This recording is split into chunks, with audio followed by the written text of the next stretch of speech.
For thousands of years, Africa wasn't seen as the poor continent. In fact, it was the opposite. It was the birthplace of kingdoms so wealthy that European explorers wrote about them with disbelief.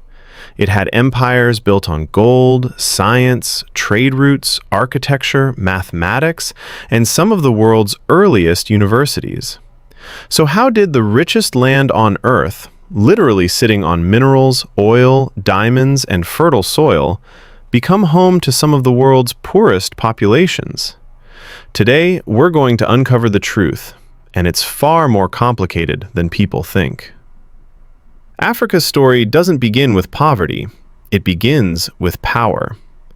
The kingdom of Mali, under Mansa Musa, was so wealthy that when he went on a pilgrimage to Mecca, he spent so much gold that he caused inflation in Cairo for years.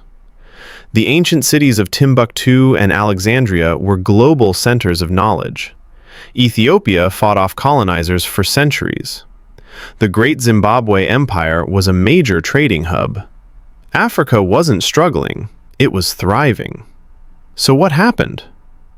The first major turning point, the one that textbooks oversimplify, is colonialism. And yes, everyone already knows colonialism was bad, but most people don't understand just how destructive it actually was. When Europeans arrived in the 1400s, Africa was carved up like a giant land auction. Borders drawn with a ruler, splitting tribes, merging enemies, and ignoring cultures. The goal wasn't development, it was extraction. Gold, diamonds, rubber, ivory, oil, you name it. Railways weren't built to connect African cities, they were built to connect mines to ports. Education wasn't offered to empower people. In some places, it was deliberately limited to prevent resistance. By the time colonialism ended in the 1960s, African countries didn't inherit functioning states. They inherited chaos, weak institutions, almost no industrial capacity, and borders that guaranteed conflict. You can't build a successful country when half the population feels like they never agreed to be part of it in the first place. But here's the important part. That's not where the story ends. Many African nations became independent with high hopes, but the second major cause of poverty came from post-independence governance. And this is where the conversation gets uncomfortable, because not everything can be blamed on colonialism alone. After independence, many countries were taken over by leaders who had more interest in staying in power than building nations. Some used ethnic favoritism, some looted state wealth, some created big man politics, where only one person gets richer while everyone else gets poorer. And several countries fell into military coups, over and over again. Nigeria alone had 8 coups. Burkina Faso had multiple coups. Uganda, Ghana, Sudan all had similar stories. Instead of focusing on industrialization, many leaders focused on control.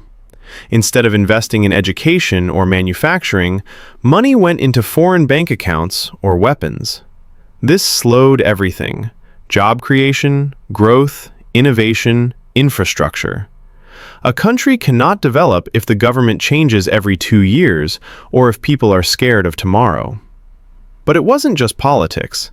Many African economies stayed heavily dependent on exporting raw materials: oil, cocoa, copper, gold. The same colonial pattern. Raw materials are cheap and unstable. One bad price drop and the economy collapses. Meanwhile, countries like China, South Korea, and Singapore focused on manufacturing and building industries. For example, South Korea in the 1960s had the same GDP per capita as Kenya. Today, South Korea is a global tech powerhouse. Kenya is still developing. Why? Because Korea invested heavily in factories, education, and exports, while many African countries remained stuck exporting the same unprocessed materials they sold 100 years ago. Of course, this isn't only about governments. The third reason for poverty is infrastructure, or the lack of it. Many African countries have huge populations living far from cities. Poor roads mean farmers can't get products to market. Limited electricity means industries can't grow. A factory can't run if power cuts out 7 times a day. A hospital can't function if it doesn't have clean water. And then there's corruption, not just at the top, but sometimes at every level. For example, a business owner paying bribes just to get a license. A truck driver paying officers at every police checkpoint just to move goods. Funds meant for schools being lost. This doesn't just waste money, it destroys trust. When people don't trust government, they avoid paying taxes. When investors don't trust the system, they don't build factories. And without investment, no economy grows. Another challenge is population growth. Africa has the world's youngest population, which is great for the future, but right now it's a huge pressure.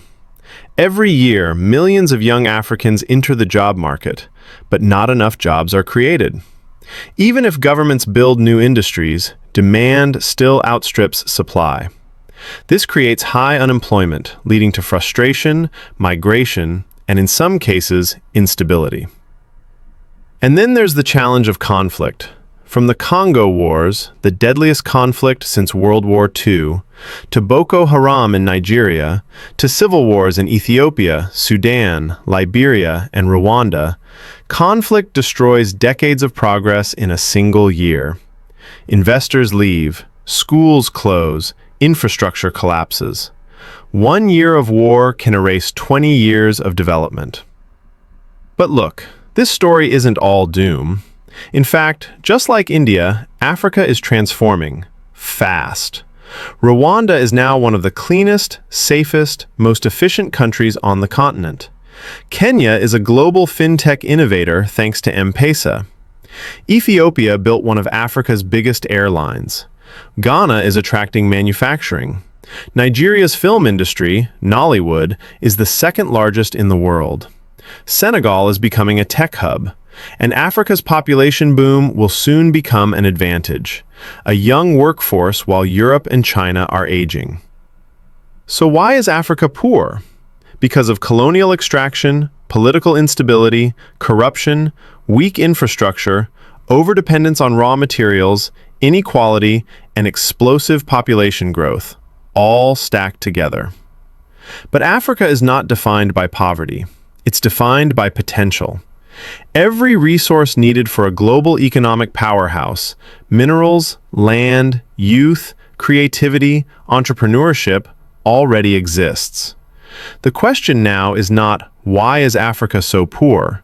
The question becoming more relevant is, how long until Africa becomes one of the world's most powerful regions?